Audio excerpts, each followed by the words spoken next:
Solomon was 40 years old, and for 9 years he had been the power source behind everything his wife called her life. He drove a white work truck with his company name stenciled on the door, a detail she mentioned apologetically to her friends, the way you mention an unflattering photograph. He came home after midnight most nights and was gone before 5 most mornings. He wore Carhartt jackets and steel-toed boots, and his hands were the hands of a man who worked with them. He was invisible at her charity galas, invisible at her Sunday brunches, invisible in her stories, the background character in a life he was financing. She said it herself. He heard her say it through a back hallway on a Tuesday evening in March, her voice easy and warm in the way it only got when he was not in the room. He's invisible. He's never really here. Her friends had laughed warmly, the way people laugh at harmless truths. She had no idea the security cameras he installed after the break-in 2 years ago recorded audio. She had moved $127, so from their joint accounts over 18 months. She had drawn a $180,000 home equity line of credit against a property she believed was theirs. She had put both into a wellness studio LLC with a man named Brennan Whitfield, whose name was on the ownership documents. Solomon Day's name was not. She had no idea whose name was actually on the property she had drawn against. She was about to find out what invisible really meant. Before we jump into the story, comment where in the world you are watching from and subscribe because tomorrow's story is one you need to hear. The morning he played back the recording, it was still dark outside. Sol Day rose at 4:45 the way he had risen every weekday for 20 years, without an alarm, without complaint, with the particular alertness of a man who had trained himself to be useful before the world needed him. He made coffee in a French press he'd bought at an estate sale and never saw a reason to replace. He stood at the kitchen window and looked at the back of the property. The yard Celeste had landscaped for $18,000 2 springs ago. The pergola he had wired for string lights himself on a Saturday she was in Savannah with her friends. He was a master electrician and the owner of Dye Electrical Contractors, a commercial and industrial firm he had built over 17 years from a single van and a used tool belt. His company held active licenses in Tennessee, Georgia, and Alabama. He employed 34 people. He had wired hospitals, distribution centers, luxury apartment complexes, and 3 public schools in Davidson County. His crews worked in the walls, beneath the floors, above the ceilings, where no one ever looked unless something stopped working. His grandmother Eunice had called that kind of work sacred. She had raised him in Clarksville after his mother left, and his father went looking for her and found something else entirely. She used to sit him across from her at the kitchen table and tell him, "Baby, the lights don't care who believes in them. They just work." She had put a wire stripper in his hand when he was 10 and told him to pay attention. She had been gone 3 years. He still talked to her in the early mornings in the dark. He had met Celeste Whitmore at a charity benefit in Nashville 7 years ago, a literacy fundraiser sponsored by one of his commercial clients. She was in a red dress, and she was the kind of beautiful that made a room adjust itself, and she had walked directly up to him at the bar and said, "You look like the only person here who actually built something." He had laughed. They had talked for 2 hours. He had called her the next morning and thought about her name on the drive home. For the first 3 or 4 years, the marriage had been genuinely good. She was sharp and socially skilled in ways Sol was not, and she brought warmth to parts of his life that had gone institutional from too many years of working alone. He put in the long hours because he was building something real, and he wanted her to have what she wanted. He believed she understood that. The understanding had shifted around the time she launched the wellness brand. The social media account grew. She had real talent for it, and with it came a different set of friends, different events, different expectations about what their life should look like. Loss. He had noticed the drift the way an electrician notices full loss, not dramatically, just a subtle dimming you track over time, because you are not sure yet whether it is the source or the load. He noticed she no longer asked about his work. She referred to his hours as a condition she managed around. Her friends treated him with the polite indifference people reserve for service staff. She did not correct it. He noted it without comment. That Thursday in late February, he was walking to his truck after a long day in Franklin when his phone buzzed with a text from Darnell, his CPA. "Sol, did you authorize a HELOC draw on $180,000 on the Hillsborough property? Seeing a disbursement processed last week. Wanted to confirm before I closed the quarter. He stopped walking. The Hillsborough property was registered to Dye Holdings LLC, a real estate entity he had established 12 years ago. Celeste knew it existed the way she knew about his tools, as background. She had never asked whose name was on the title. He texted Darnell, when was it processed? Last Tuesday. He sat in his truck in the emptying parking lot and looked at the company logo in the rearview mirror. He had paid for every light in that house. He had never thought to ask who they were burning for. He came in through the mudroom the way he always did. Boots off at the door, jacket on the hook, tool bag in the corner. The house was lit and warm, voices coming from the living room. One of the evening gatherings Celeste organized on his late days, when she knew he'd come in too tired for conversation. He did not go to the living room. He went upstairs. He opened the security app on his phone and pulled up the motion-triggered clips from the interior camera, a placement Celeste herself had suggested for the blind spot near the front hall. He scrolled to Tuesday, March 4th, 7:23 p.m. The clip was 4 minutes and 11 seconds long. He listened to it twice. She was talking about the studio, how the build-out was coming along, how Brennan had found a space in the Gulch, how they were projecting to break even within 14 months. She talked about the brand. She talked about investors they were approaching. She talked about it with the easy fluency of someone who had been thinking of nothing else for a... Friends asked, "What does Saul think about all of it?" Celeste was quiet for a moment. "Saul works," she said. "He's invisible. He's never really here. I love him, but he's just always in the walls somewhere, you know? He doesn't really exist in our world." Her friends made the sounds of understanding. Someone changed the subject. His hands did not shake. He set the phone face down on the dresser. He walked to the window. Outside, the string lights in the pergola were on. 140 feet of exterior cable he had run himself on a Saturday in April while she was in Savannah, and they made the backyard look like something from a magazine.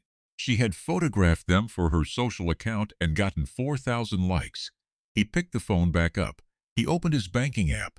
The HELOC had cleared for exactly $180,000, disbursed 11 days ago to an account he did not recognize. He pulled the full transaction history on the joint accounts. He had not reviewed them carefully in months. A man working 80 hours a week extends trust to the people he lives with. He had extended it too far. He built the picture the way he always built pictures, from the panel out, tracing each circuit until he understood the full load. $127,000. Moved over 18 months in amounts between $3 and $11,000. Some labeled household expenses, some labeled brand development, some with no label at all. He searched the Tennessee Secretary of State Business Registry. Brennan Whitfield, manager. Celeste Day, member. Whitfield Wellness Studio, LLC. Registered 8 months ago. Solomon Day's name was not on the LLC. His money was in it. His name was not. He went back to the HELOC. The Hillsborough property was in Dye Holdings. Celeste had never been a title holder. The authorization signature on the draw request was filed in his name on a document he had never seen and had never signed. Not a divorce, not a betrayal, a theft. He sat for a long time. The house was still full of voices downstairs. He moved his face back to neutral, went downstairs, said hello, got a glass of water, and returned to his study. He called Darnell. "I need a forensic review of every account tied to my name, everyone. And I need the best family and business law attorney in Nashville. Is everything all right?" "It will be," Saul said. "Preparation is the work." He opened a new folder on his encrypted drive. He titled it March. 2 days later, Saul sat across from Camille Osei in an office on Church Street in downtown Nashville. She was 54, with the kind of precision that came from 30 years of watching people in crisis try to make their worst decisions seem reasonable. She had reviewed the bank records, the LLC registration, the HELOC authorization, and Darnell's preliminary report before Saul arrived. She did not waste time pretending to be surprised. "The HELOC is the clearest instrument of fraud," she said. "The Hillsborough property is in your LLC. Celeste was never a signatory to that entity. The authorization signature has already been flagged against your certified filing signatures. The variance is not subtle, that is forgery." "The studio," Saul said, "capitalized almost entirely by fraudulent HELOC proceeds or joint account.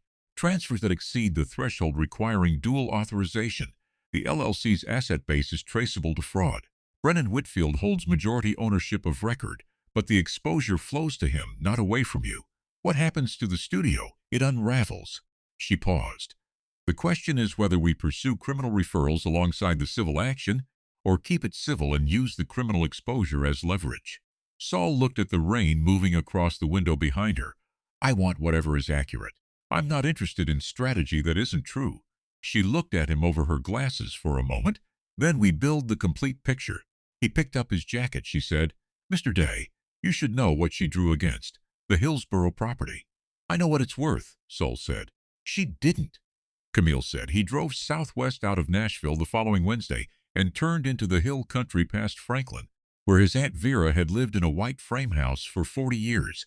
She was 78 and had been his grandmother, Eunice's younger sister, and had the particular sharpness of a woman who had long ago made peace with the difference between what people said and what they actually meant. She made him a plate without asking and sat across from him at the kitchen table.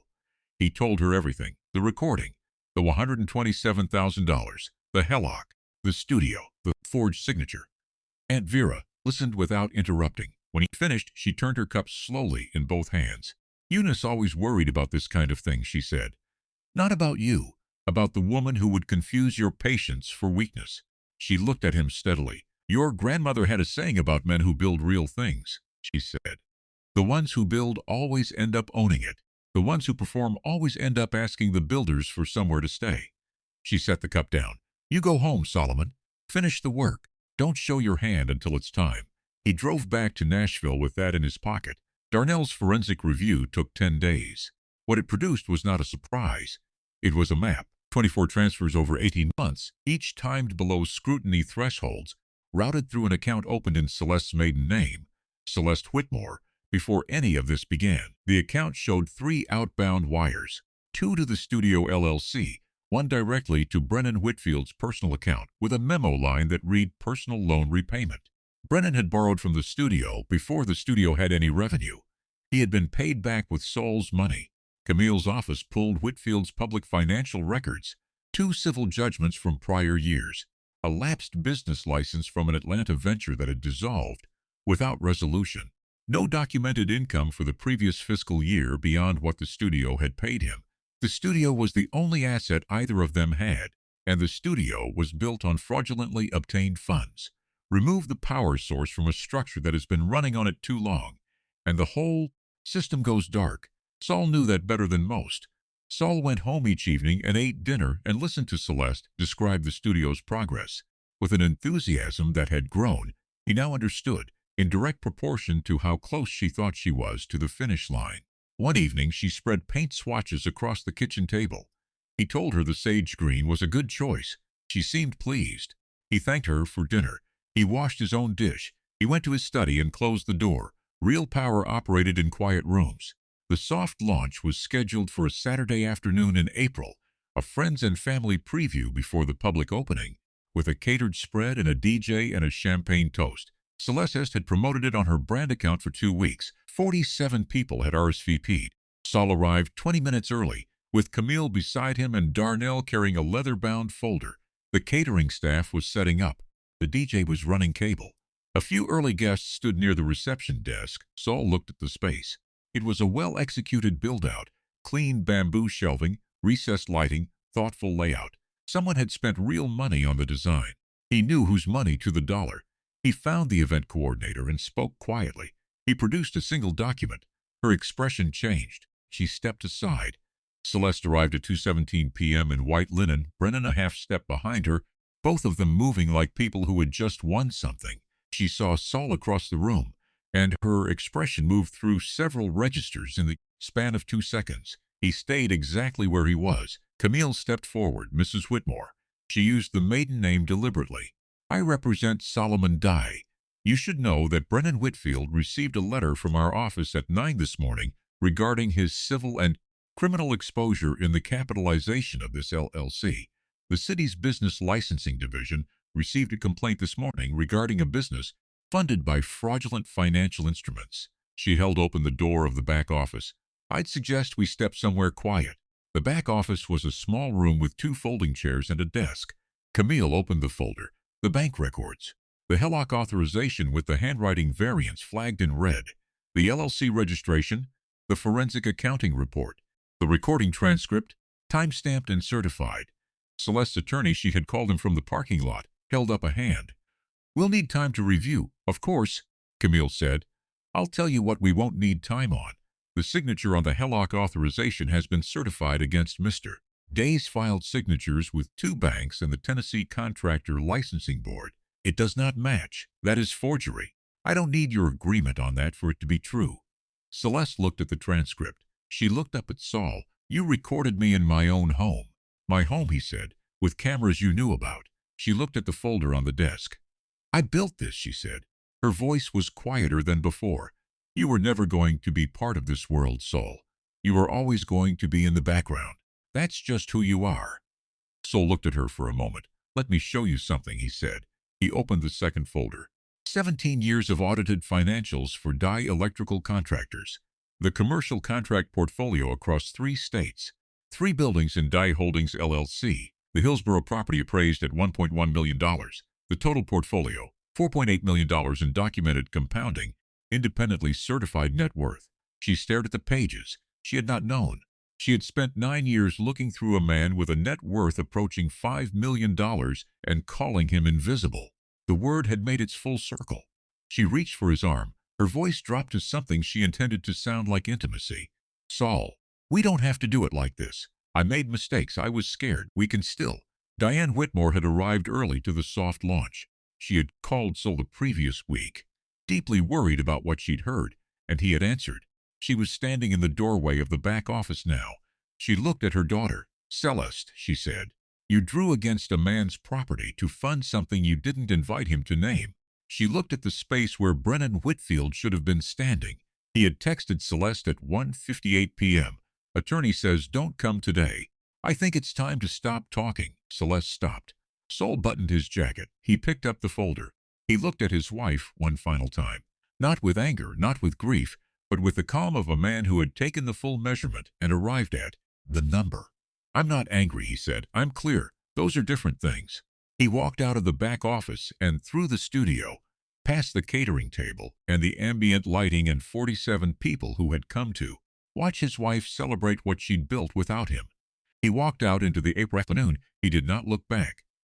10 months later, Saul was running wire through the walls of a Craftsman bungalow in East Nashville he had purchased and was restoring by hand, 1 room at a time, when he had the hours. The electrical was always first. You started in the walls. You built what no one would see, because what no one could see was what everything else eventually rested on. Diana called just after 7 to say she was bringing dinner. He had met her at a continuing education course for licensed contractors. She was an electrical inspector with the city, there for a certification update, and during the lunch break she had asked him a technical question, so precise it surprised him. They had talked for the rest of the afternoon and exchanged cards at the end of the day. She called the following week with a follow-up that was not entirely a follow-up. He had recognized that immediately and was grateful for the directness. She did not need him to be anything other than what he was. He had come to understand at 40 that this was rarer than it should be. The studio had been frozen by court order in May. In August, Camille filed to dissolve the LLC as a fraudulently capitalized entity. Brennan Whitfield settled the civil claims in October, liquidating what remained in the studio to satisfy the judgment. The Wellness brand account had gone quiet in June, fewer posts, then reposts only, then nothing. Celeste was managing a fitness franchise location in Brentwood. After the fraud proceedings entered public record, the financing conversations had dried up. She had not been able to launch anything independently. Diane Whitmore called Saul occasionally, not about Celeste, just to check on things. He answered when he could. He did not think about Celeste with bitterness. Bitterness required ongoing emotional investment in people who no longer deserved it, and Saul Dye had spent 17 years learning which investments were worth making. Dye Electrical had been awarded the contract for a hospital system expansion in Memphis in September, $6.2 million in work across 3 years. He had hired 4 new crew leaders and promoted his operations manager, Andre, to full director. The bungalow's new electrical panel was clean and properly rated, every circuit labeled in his handwriting, every load calculated to margin. He stood back and looked at it for a moment before closing the wall. Diana's car turned into the driveway. He called out that he was back here. "Come on through." He had powered everything worth powering. "I hope you enjoyed that one." Be sure to like the video and subscribe so you don't miss the next story. I've picked out two more for you that I think you'll really like.